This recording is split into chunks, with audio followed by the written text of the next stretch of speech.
और इसलिए इस वर्ष यह बैठक अभी रायपुर में संपन्न हो रही है। पूर्ण देश भर से सभी प्रांतों से, तमिलनाडु से लेकर जम्मू कश्मीर तक, असम, बंगाल, अंडमान से लेकर गुजरात, राजस्थान तक के लगभग प्रमुख 200 से अधिक कार्यकर्ता इस बैठक के लिए अभी लगभग पहुंच गए हैं। विश्व हिंदू परिषद के राष्ट्रीय अध्यक्ष पद्मश्री डॉक्टर RN सिंह जी, केंद्रीय कार्याध्यक्ष सीनियर एडवोकेट श्री आलोक कुमार जी, ऐसे इनके सहित सभी प्रमुख पदाधिकारी ये इस बैठक के लिए पहुंच गए हैं। इस बैठक में एक महत्व का विषय जो सामने आने वाला है कि विश्व हिंदू परिषद को इस वर्ष 60 वर्ष पूर्ण होने जा रहे हैं और इसलिए षष्ठी पूर्ति वर्ष के निमित्त एक संगठन का विस्तार, किसी भी जनसंगठन के लिए सदस्यता कितनी एक महत्व का विषय रहता है। तो विश्व हिंदू परिषद में तो सदस्यता यह शब्द प्रयोग नहीं है, हम हितचिंतक यह शब्द प्रयोग करते। तो आज विश्व हिंदू परिषद के 72 लाख से ज्यादा हितचिंतक है पूर्ण देश भर में, जिसमें 34 लाख से ज्यादा युवक ये विश्व हिंदू परिषद के साथ जुड़े हुए हैं और 17 लाख से ज्यादा महिलाएं, युवतियां और महिलाएं विश्व हिंदू परिषद के साथ जुड़ी हुई है। तो इस षष्ठी पूर्ति वर्ष में एक प्रयास रहेगा कि 1 करोड़ से अधिक लोग हितचिंतक करके विश्व हिंदू परिषद के साथ जुड़े। आज संगठन के तंत्र के दृष्टि से 65,000 से अधिक स्थानों पर आज विश्व हिंदू परिषद की इकाइयां हैं और केवल देश के अंदर नहीं तो देश के बाहर भी अपना कार्य लगभग 30 देशों में फैला हुआ है। और इसलिए एक प्रयास हमारा इस वर्ष भर में रहेगा कि 1 लाख समितियों तक हम अपने कार्य का विस्तार करें और देश के बाहर भी अन्य देशों में हम अपने कार्य का विस्तार करें। हिंदू समाज के एक प्रतिनिधि संगठन के रूप में हिंदू समाज का दुख कष्ट कम करना ये एक बहुत महत्व का विषय है और इसलिए शिक्षा है, स्वास्थ्य है, आर्थिक संपन्नता है, ऐसे अनेक महिला सशक्तिकरण है, ऐसे विषयों को लेकर एक सेवाओं के कार्य, सेवा प्रकल्पों की रचना खड़ी करना हमारे लिए बहुत महत्व का विषय है। तो अभी लगभग 5,000 से अधिक सेवा कार्य विश्व हिंदू परिषद के, जिसमें छात्रावास, विद्यालय, अस्पताल, ऐसे तरह तरह के प्रकल्प चलते हैं। तो इस वर्ष भी यह कार्य की वृद्धि कि समाज का जो वंचित वर्ग है, कमजोर वर्ग है, उसके सशक्तिकरण के लिए एक सेवा कार्यों की बहुत बड़ी वृद्धि कि कुछ हजार सेवा कार्य हम जोड़ सकेंगे क्या, नए सेवा कार्य पूर्ण देश भर में। तो यह एक प्रयत्न हमारे माध्यम से रहेगा। मंदिरों का सरकारी नियंत्रण यह हमारे लिए और संपूर्ण हिंदू समाज के लिए एक बहुत पीड़ा का विषय है और इसलिए देश भर में इसके लिए बहुत बड़े प्रयास कि योग्य कानून लाया जाए और हिंदू मंदिर या हिंदू समाज ही संभाले, इस दिशा में हम कैसे जा सकेंगे, क्योंकि यह एक पक्षपातपूर्ण, एक डिस्क्रिमिनेटरी ऐसी गतिविधि है, क्योंकि किसी भी मस्जिद या चर्च के ऊपर सरकार का नियंत्रण नहीं है। तो यह पक्षपातपूर्ण व्यवहार केवल हिंदू मंदिरों के साथ हो रहा है। तो इसके लिए क्या प्रयास हो सकेंगे, जिसमें कानूनन प्रयास है, आंदोलन के प्रयास है, समाज के प्रबोधन का विषय है, राजनीतिक दलों से मिलकर ये सारे विषय यह विश्व हिंदू परिषद करेगी। और जो हिंदू समाज के ऊपर के आक्रमण के विषय है कि जिसके लिए विश्व हिंदू परिषद एकदम अग्रणी भूमिका निभाते हुए निरंतर कार्य करती है, जैसे गोहत्या रोकने का विषय है, धर्मांतरण रोकने के लिए योग्य प्रकार के कानून लाने का विषय है, या लव जिहाद की जो घटनाएं बढ़ रही है और जिहादी हिंसाओं की घटना जो बढ़ रही है, तो ऐसे विषयों को लेकर समाज का जागरण और समाज की सिद्धता, क्योंकि आज कसाईयों से गोवंश की मुक्ति, आज विश्व हिंदू परिषद यह सबसे बड़ा संगठन है। लगभग 1.25 लाख से 2 लाख गोवंश प्रतिवर्ष कसाईयों के हाथ से विश्व हिंदू परिषद और उसका युवक विभाग बजरंग दल यह छुड़ाता है। तो हजारों किसानों का प्रशिक्षण गोवंश आधारित कृषि में कराना, यह कार्य हम करा रहे हैं। और लव जिहाद के चंगुल में से हिंदू कन्याओं की मुक्ति, यह कार्य भी करने वाला विश्व हिंदू परिषद और उसका युवक विभाग बजरंग दल सबसे बड़ा संगठन है। तो ऐसे भी कार्यों को लेकर हम क्या कर सकेंगे, इसलिए इस बैठक में इसका विचार हो रहा है। अभी जो हमारी सारी चर्चाएं विविध राजनीतिक दलों के साथ में हुई हैं, तो लगभग पिछले 2.5-3 वर्षों में 8 राज्यों में लगभग धर्मांतरण विरोधी कानून पारित हो गया है। हमारी मान्यता है कि केंद्र में भी यह कानून आना चाहिए, क्योंकि धर्मांतरण मतांतरण यह एक राष्ट्रीय समस्या है। तो केंद्र में भी योग्य कानून आए और साथ साथ में हर राज्य में भी यह कानून आए। तो ये दोनों दृष्टि से भी क्या प्रयास हम कर सकेंगे, इसके लिए भी अपना प्रयत्न चल रहा है। लव जिहाद के दृष्टि से मातृशक्ति और दुर्गा वाहिनी जो विश्व हिंदू परिषद का आयाम है, अभी तक 1000 से ज्यादा संगोष्ठियां महिलाओं में करा चुका है। तो कॉलेजेस है, विद्यालय हैं, कोचिंग क्लासेस है, सत्संग है, जहां स्वाभाविक रीति से हमारी माता भगिनी एकत्र आती है, तो वहां पर लव जिहाद के विषय के बारे में उनको जानकारी देकर ये षड्यंत्र कैसे चलते हैं जैसे, तो इसके लिए भी अभी पूर्ण वर्ष भर में एक बहुत बड़ा प्रयास देश भर में होने जा रहा है।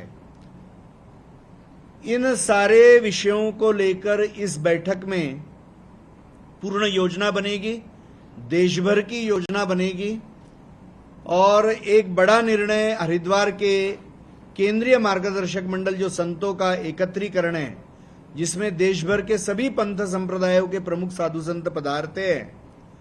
तो एक बहुत बड़ी यात्रा पूज्य संतों की, यह दीपावली के पहले 15 दिन यानी अक्टूबर माह के अंत में और नवंबर माह में यानी दीपावली के बाद में, ऐसे पूर्ण देश भर में संतों के द्वारा प्रवास और संपर्क यह होने वाला है। गांव गांव ऐसे संत हजारों गांवों में पूर्ण देश भर में घर घर तक जाएंगे।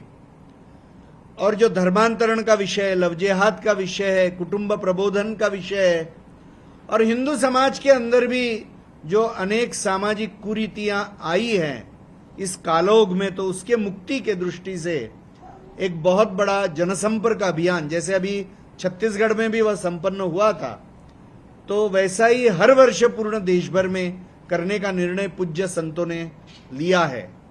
पिछले समय में छत्तीसगढ़ है, तमिलनाडु है, उड़ीसा, ऐसे अनेक प्रांतों में ऐसे संपर्क की योजना बनी थी।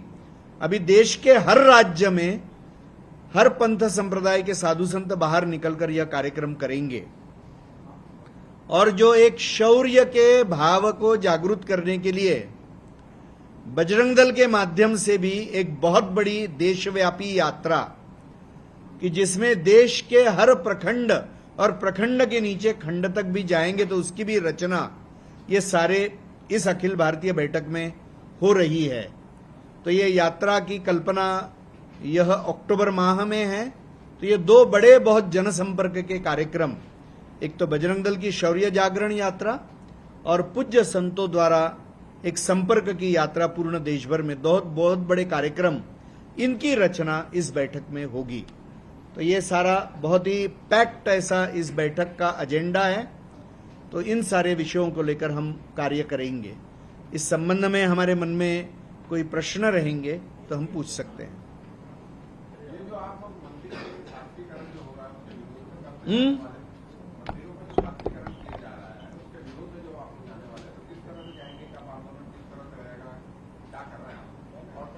देखिए, यह तो एक नियमित विषय है, मगर अभी कुछ हाई कोर्ट के रिटायर्ड जजेस, सुप्रीम कोर्ट के वकील, विश्व हिंदू परिषद के कार्यकर्ता और साथ में अनेक पूजनीय संत, क्योंकि मंदिरों का विषय तो संप्रदायों से भी संबंध आता है, तो एक मॉड्यूल हम तैयार करने का प्रयत्न कर रहे हैं। क्योंकि दक्षिण भारत में तो एक एक राज्य में 30-35 हजार मंदिर सरकार के कब्जे में है और बहुत बड़ा धन और प्रॉपर्टी ये सरकारी एडमिनिस्ट्रेटरों के हाथों में है। तो एक मॉड्यूल हम देने जा रहे हैं कि सरकार हिंदू समाज को ये मंदिर किस रूप में सौंप सकता है।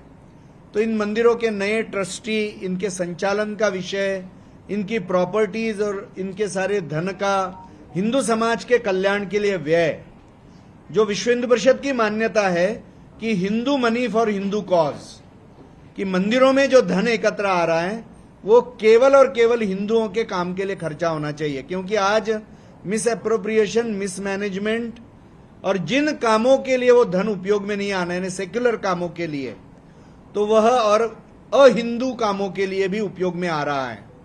तो ये सारी बातें रोकने के लिए एक मॉड्यूल और मॉडल, ये दोनों भी हम देने जा रहे हैं और इसके लिए कानूनन भी प्रक्रिया हम चलाएंगे। क्योंकि सुप्रीम कोर्ट ने यह मत व्यक्त किया है कि यह सरकारों का और न्यायालयों का काम नहीं है मंदिरों का संचालन। तो इसके लिए जो भी प्रयास हम होंगे, जनता के जागरण का भी विषय होगा, आंदोलन का भी विषय होगा और कानून का भी विषय होगा। ये आप लोग ऐसा कहते हैं कि आप वैसा हिंदू समाज की सुरक्षा के लिए कार्य करते हैं जी, लेकिन यहाँ के मुख्यमंत्री तो बजरंग दल कार्यकर्ता गुंडा कहते हैं कि अगर समय आएगा तो उन पर बैन करने पर विचार किया जाएगा, उनके लिए वो संदेश देना चाहेंगे? बिल्कुल। बजरंग दल का जन्म ही आंदोलन में हुआ, राम जन्मभूमि जैसे आंदोलन में, और आंदोलन करते हुए बजरंग दल कार्य कर रहा है समाज के निरंतर सुरक्षा के विषय, जैसे गाय की रक्षा, हिंदू कन्याओं की रक्षा, हिंदू धर्म की रक्षा, इसके लिए बजरंग दल निरंतर कार्य कर रहा है। और बिना अनअपोलोजेटिकली, जिसको हम कहेंगे कि हमको इस विषय के बारे में बात करने में और कार्य करने में कोई भी संकोच नहीं है, क्योंकि ये अच्छे काम है।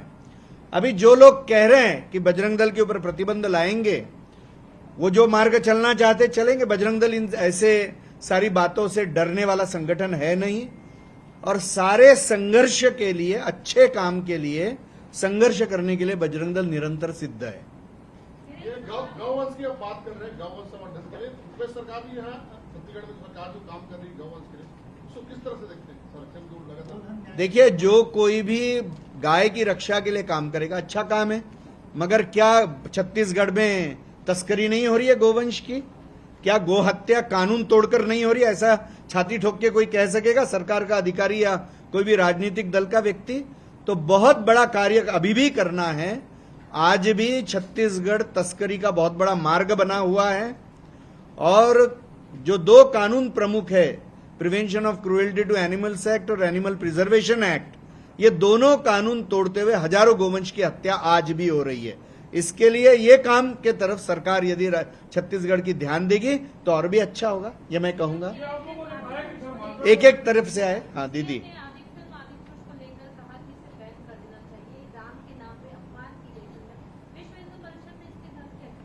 ऐसा है, जम्मू कश्मीर है, दिल्ली है, छत्तीसगढ़ है, छत्तीसगढ़ में भी अनेक जगहों पर इसके विरुद्ध आंदोलन भी हुआ है, प्रदर्शन भी हुए हैं। राम जी का या किसी भी हिंदू चिन्हों का अपमान होना ही नहीं चाहिए, और इसलिए मुझे लगता है कि जो सारा दबाव समाज के माध्यम से निर्माण हुआ है, तो अभी वो फिल्म के डायलॉग्स बदलना वगैरह वगैरह बहुत सारी बातें अभी हो रही है, तो मुझे लगता है ये दबाव और भी बनाना चाहिए। हिंदू चिन्हों का, प्रतीकों का, श्रद्धा स्थानों का अपमान नहीं करना चाहिए। ये तो हमारी हर वक्त की कहने की और स्टैंडिंग हमारी ये पोजीशन है, उसके ऊपर हम फर्म है।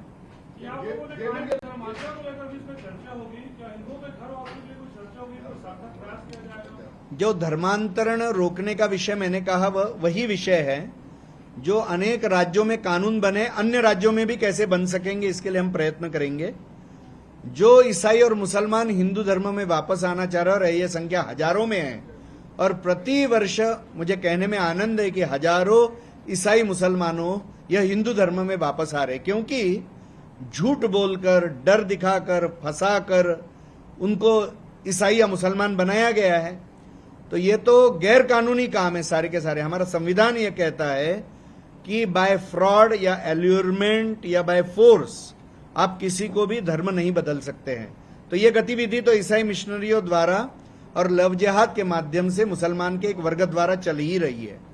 तो इसके लिए इस बैठक में तो निश्चित रूप से हिंदू धर्म के अनुयायियों की रक्षा के बारे में और जो लोग हिंदू धर्म में यानी अपने मूल धर्म में वापस आना चाहते उन सभी को सहयोग करने का विचार इस बैठक में होगा। सर, मेरा एक सवाल है। हिंदू धर्म में भी कई तबका है, कई वर्ग में विभाजित है। आज भी हम लोग देखते हैं कि दलित वर्ग घोड़ी पर चढ़ रहे हैं, उनके ऊपर पत्थर हमला हो रहे हैं, बहुत सारी घटनाएं हैं। ऐसी चीजों को रोकने के लिए आप लोग कुछ मुहिम चलाएंगे ताकि लोग हिंदू समाज से जुड़े रहें? बिल्कुल। विश्व हिंदू परिषद ने 1968 में ही एक सम्मेलन में सबसे पहले घोषणा की और भारत के इतिहास में विश्व हिंदू परिषद का प्लेटफॉर्म है कि जिस प्लेटफॉर्म के ऊपर हजारों संतों ने आकर यही कहा, हिंदव सोदरा सर्वे न हिंदू पतितो भवेत, यानी कि किसी जाति में या परिवार में जन्म लेने से कोई पतित नहीं होता है। और विश्व हिंदू परिषद ने केवल बात नहीं की है, आज जो हमारे हजारों सेवा कार्य चल रहे समाज के ऐसे कमजोर वर्ग के लिए चल रहे, जितना काम हम कर रहे सेवा का कोई भी नहीं कर रहा है। तीसरी बात, जब राम जन्मभूमि जैसा मंदिर कि जो मंदिर एक ही बार बनने वाला है अभी सैकड़ों वर्षों के संघर्ष के बाद, तो उसके जब शिला भूमि पूजन का विषय आया तो जो 19 यानी एकदम प्रारंभ में आंदोलन के, तो कामेश्वर जी चौपाल इसी व्यक्ति के हाथ से कराया। अनेक जगतगुरु वहां बैठे थे, सभी ने निर्णय किया कि समाज के अनुसूचित जाति का भी व्यक्ति यदि सभी हिंदू समान है तो वो कर सकता है।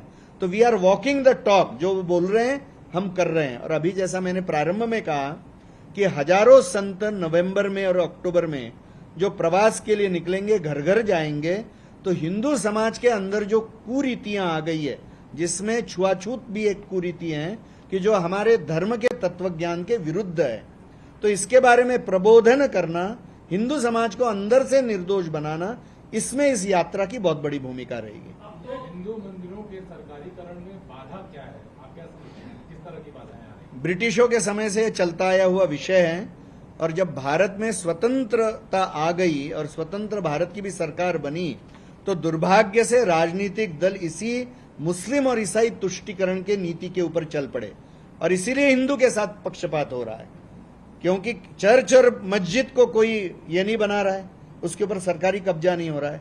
और इसीलिए हमारा स्टैंड है कि हिंदू समाज ही हिंदुओं के मंदिर संभाले। और आज जैसे हम देखेंगे कि तिरुपति में पहले मंदिर का प्रसाद बनाने का काम ईसाई को दिया गया, जिसकी उस देवता में भी श्रद्धा नहीं है, धर्म में भी श्रद्धा नहीं है, उसको प्रसाद बनाने का काम दिया गया। या आज हम श्री शैलम में जाएंगे तो मंदिरों की जगह मुसलमानों को दी जा रही है, या मंदिरों की प्रॉपर्टीज यह ईसाई मुसलमानों को बेची जा रही है। जिन भक्तों ने मंदिरों को दान किया है वो देवता की सेवा के लिए दिया है, मंदिरों की सेवा के लिए दिया है। आज ऐसे निर्णय आए कि पूजा छोड़कर सब कुछ सेक्युलर है मंदिर में, यह हम मानते नहीं है। मंदिर का हर काम धार्मिक है। इसके लिए हिंदू धन, हिंदू प्रॉपर्टी जो मंदिरों की है, वो हिंदुओं ने हिंदुओं के काम के लिए उपयोग करनी चाहिए। Hindu money for Hindu cause, ये हम मानकर चल रहे हैं। इन राज्यों में डबल इंजन सरकार है, क्या वहाँ ये लागू हो चुका है? सब जगह हम लागू कराने का आग्रह कर रहे हैं। कोई ये राजनीतिक दल को देखकर करने का काम नहीं है, हिंदू समाज का काम है। इसीलिए पिछले कर्नाटक सरकार ने घोषणा की थी कि हम हिंदुओं को सौंपेंगे, मध्य प्रदेश में भी घोषणा हुई है, तो ये तो अच्छे संकेत है। उत्तराखंड में जो 51 प्राचीन मंदिर जिनको अधिग्रहित किया गया, विश्व हिंदू परिषद के प्रयास से पुनः वो समाज को सौंपे गए। तो आज यह बहुत जटिल प्रश्न है कि जो पूर्ण देश भर में होना ही चाहिए, किसी की भी सरकार हो, वह वापस आना ही चाहिए।